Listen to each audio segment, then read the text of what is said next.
Ladies, if you were to get married tomorrow, how much debt would you be bringing to the relationship? Student loans, credit card debt, etc. Ooh, that's okay. It's not a bad question. Give us a roundabout. You don't got to tell us the full number, ladies, but give us a roundabout. We'll start here. Or actually, here. How much debt would you bring to the relationship? $15K. Not much. Okay. That's not bad. Not much. All right. Yeah, no. I feel like mine was like 3,500, just under, not much. 3,500 only? Oh, yeah, that's it. Credit card debt and stuff?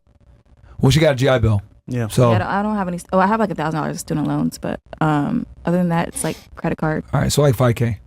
Well, like I guess with my car, then like with everything. Oh, so then like everything, yeah. With my car, then it's like 28K. Okay, so, there you go. Yeah. I owe probably like 15K on my car. Yeah. Nothing wrong with having debt, guys, if you got good debt. Well, the debt you got. And always buy a used car. Yeah, always buy used. Just always buy used. I'm telling you, man. Like I'm 50 when I retired a long time ago, and I still buy cars. Even if I'm buying a car like you drive, I still buy one that's 3 or 4 years old. I would never buy a new car ever again.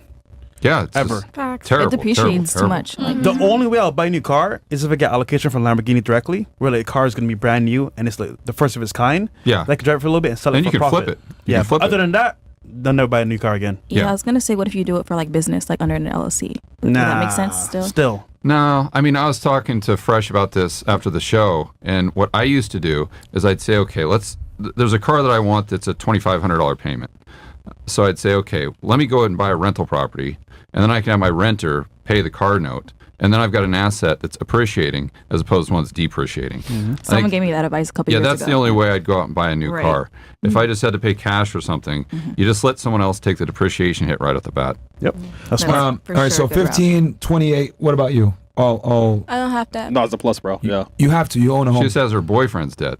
Like a liability on her You balance sheet. said you're a homeowner, right? Okay, but I don't I paid everything back. You paid off the house? Yeah.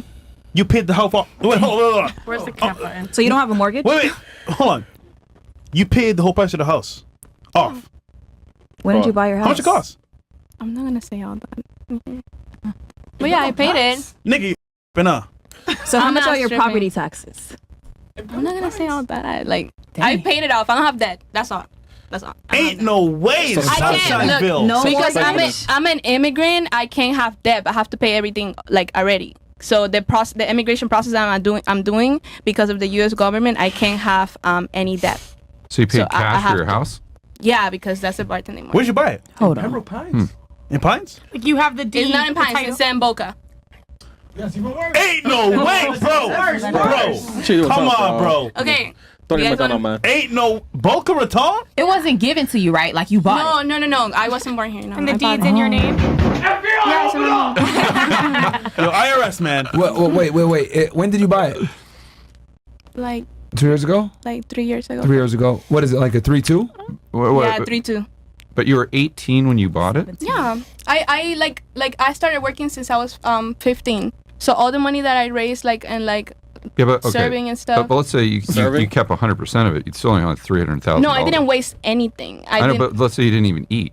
You'd still have. No, my parents always car. my parents always bought me food and stuff like that. So I didn't have to pay for food or where to live for a really long time. All right, so here's the thing. Look, man. I'm a real estate investor. I have multiple properties down here in South Florida, and I got some in Connecticut. And I've studied the Florida market very heavily.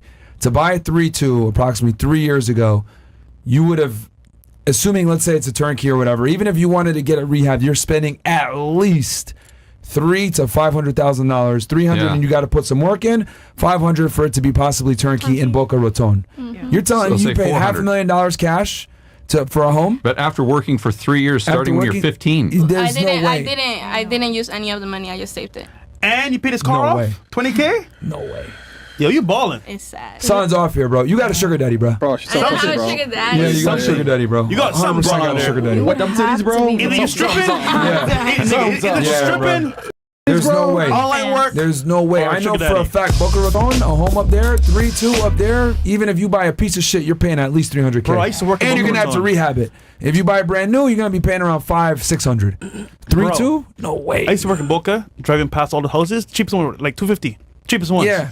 If that. And that's going to be a piece of And a shit. piece of crap. You're going to have to rehab the hell out of it. Hell yeah. There's no way. To buy it, and it was ready to go when you bought it, you didn't rehab it or fix it or nothing? I think I'm fixing up. Yeah, bro, that shit was at least 500K then. At least. Boca Raton 3 years ago. Man, I bought a house in Pompano for 400. So Boca's nicer than Way nicer. than Pompano. Yeah. Anything's nice and well, if you got the house, props to you, but goddamn, nigga. Because I got a 3-2 in Pompano for 400K. That right there is gonna be at least 5. Yeah. Okay. It doesn't. Sun's off. Doesn't pass the sniff test. Yeah, sun's off here, bro. That's what I'm gonna say. Okay. She doing some illegal activities, man. Hell nah. Okay, She don't wanna see on because I know camera. the housing shit, man. So okay, what about you? I don't have any dent.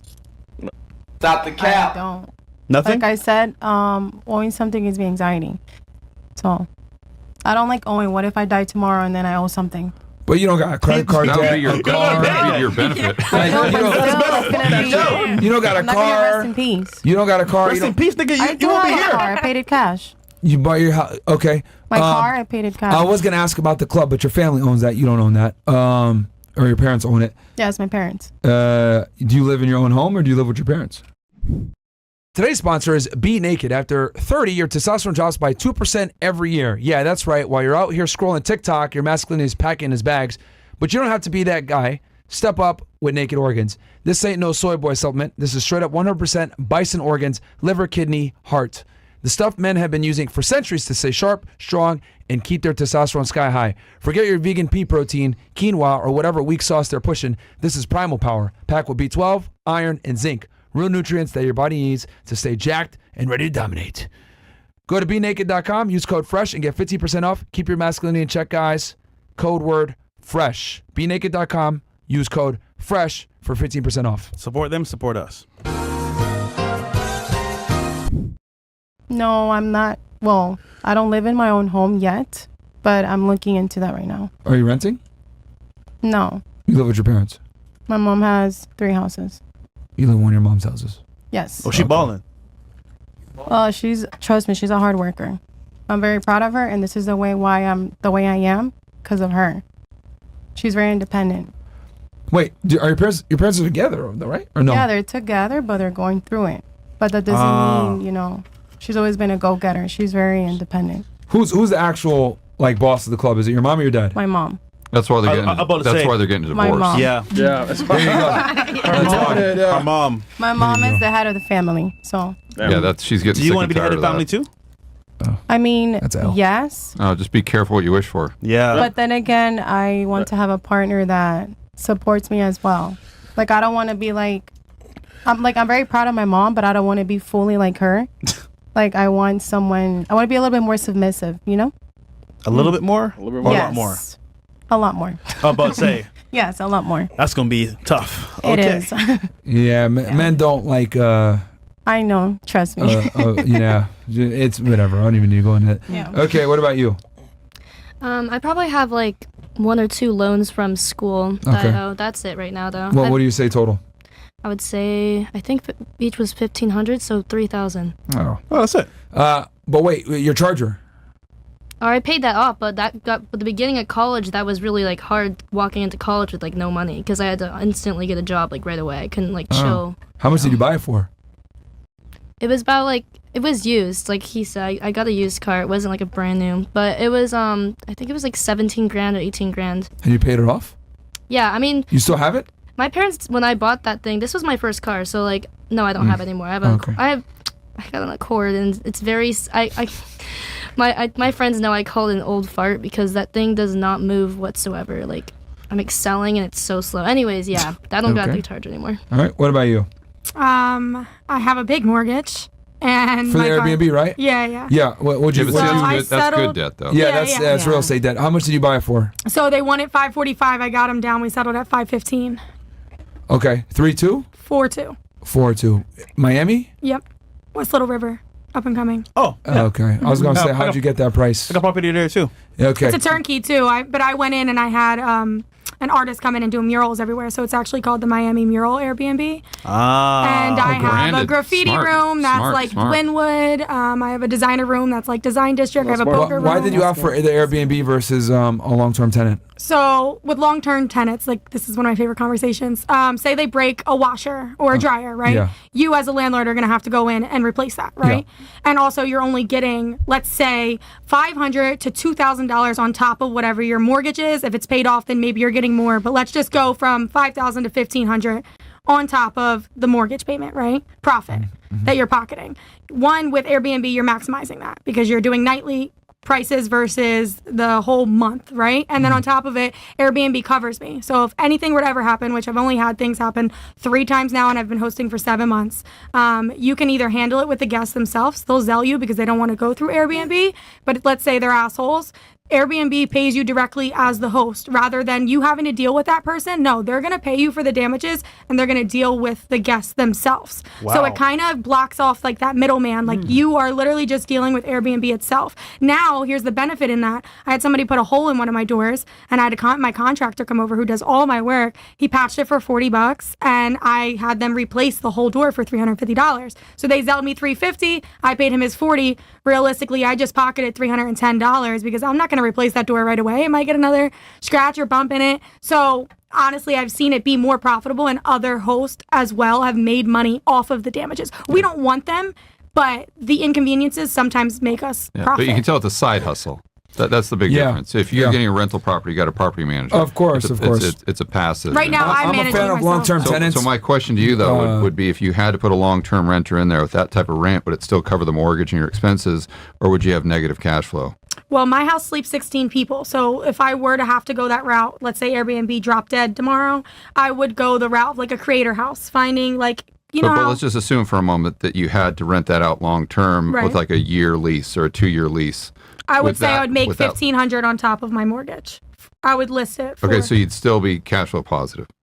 Yeah, for sure. Okay, so that's the key there because I know a lot of people are interested in Airbnbs, but what they'll do to make the numbers work is they'll say, okay, if I get Airbnb money, then I can cover the mortgage. I can cover the property taxes, the insurance. But what happens if the market gets saturated with Airbnbs, which is another good reason why she branded it, so she sticks out. But if you get saturated, now all of a sudden your only option, because we go into a recession, people aren't traveling, is to rent it out long term. But there, that amount of money that you're getting won't cover your mortgage. Now you got negative equity. Now you got to force sell it, and then Well, what I would Airbnb, because I'm more of a fan of long-term tenants, but yeah, the Airbnb definitely has its perks and everything else like that. I think it's a little bit more of a riskier pursuit. Like if it was my first real estate property, I would do long-term tenants and kind of build my way into taking the risk with Airbnb. But you could definitely make it work. Just that. It's a lot of oversight. You get problematic people that come in and fuck your place up. It's and a lot like stuff Section like 8. Yeah. When I first got into real estate, there were a lot of guys, in 2012, there was a lot of guys where I was that I'd go to dinner with, and they'd, George, you got to do Section 8. You got to do this. It's so easy because you get guaranteed rent and all these things. Like, but they're the worst treat tenants. your house like a disposable They're razor. the worst tenants, man. And so I'm like, if you want to do that, it's going to be a full-time job. The other thing too about Airbnb that worries me is like there's places like New York City that like pretty much banned it. So and Airbnb is like destroying the hotel industry. So like for a lot of major cities, I'm like, okay, if New York sets the precedent where they're gonna ban Airbnbs, what's gonna happen to all the other major cities in the United States? So that's another thing too. That was kind of like, okay, want to be, that's why you got to hedge your downside, make sure the numbers work in the long term. Yeah.